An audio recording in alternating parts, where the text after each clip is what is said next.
Paano mag-print ng back-to-back na ID sa Epson L3210? So halimbawa natin is ito ang pinakang harap ng ating ID, itong kulay blue at itong likod ay yung kanyang likod ng pinakang ID. Panoorin nyo kung paano siya ilagay dito sa pinakang loob ng printer para ma-scan, tas lalabas dito. Sa inyong typewriting, lalagyan nyo ng tape itong gitna para malaman nyo ang pinakang center. So ito na lang ang gagalawin nyo or susukatin nyo kung siya ba ay center na para pagdating dito, pag print dito sa typewriting is center din. Maganda ang kanyang result.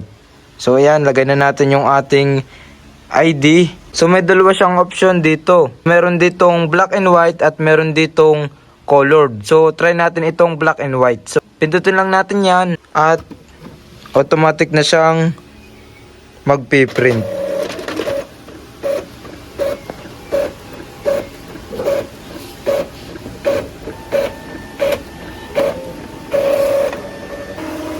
So ayan, na-print na natin itong first page or yung harap ng pinakang ID natin. So kung paano siya lumabas, ganun nyo din siya uli ilalagay dito sa lagayan ng papel dito sa likod ng ating printer. Tapos balik ulit tayo dito sa may pinakang nag-i-scan dito sa ating printer.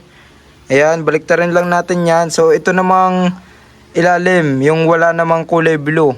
So yun ang pinakang likod ng ating ID. So tingnan natin lang uli kung nasa center ba siya para maganda ang kanyang result tulad nung una nating ni-print.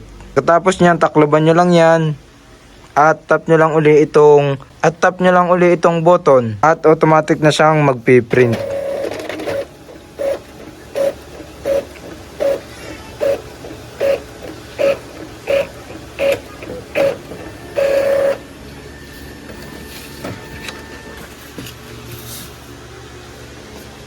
At yan, nakapag-print na tayo ng back-to-back ID sa ating Epson L3210.